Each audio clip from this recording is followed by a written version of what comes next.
So imagine you're standing on a street anywhere in America, and a Japanese man comes up to you and says, excuse me, what is the name of this block? And you say, I'm sorry, well, this is Oak Street, that's Elm Street. This is 26th, that's 27th. He says, okay, but what is the name of that block? And you say, well, blocks don't have names. Streets have names. Blocks are just the unnamed spaces in between streets. He leaves a little confused and disappointed. So now imagine you're standing on a street anywhere in Japan. You turn to a person next to you and say, excuse me, what is the name of this street? And they say, oh, well, that's block 17 and this is block 16.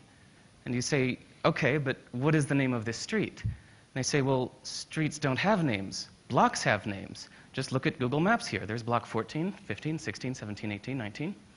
All of these blocks have names, and the streets are just the unnamed spaces in between the blocks.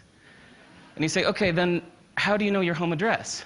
I said, well, easy. This is District 8.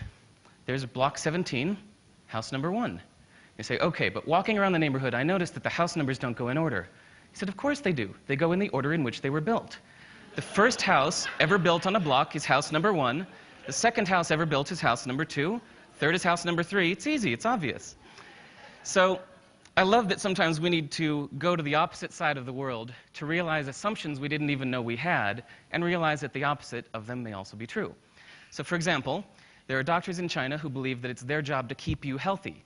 So any month you are healthy, you pay them. And when you're sick, you don't have to pay them because they failed at their job. They get rich when you're healthy, not sick. In most music, we think of the 1 as the downbeat, the beginning of the musical phrase. 1, 2, 3, 4. But in West African music, the 1 is thought of as the end of the phrase, like the period at the end of a sentence. So you can hear it not just in the phrasing, but the way they count off their music. 2, 3, 4, 1. And this map is also accurate. There's a saying that whatever true thing you can say about India, the opposite is also true. So let's never forget, whether at TED or anywhere else, that whatever brilliant ideas you have or hear, that the opposite may also be true. どうもありがとうございました。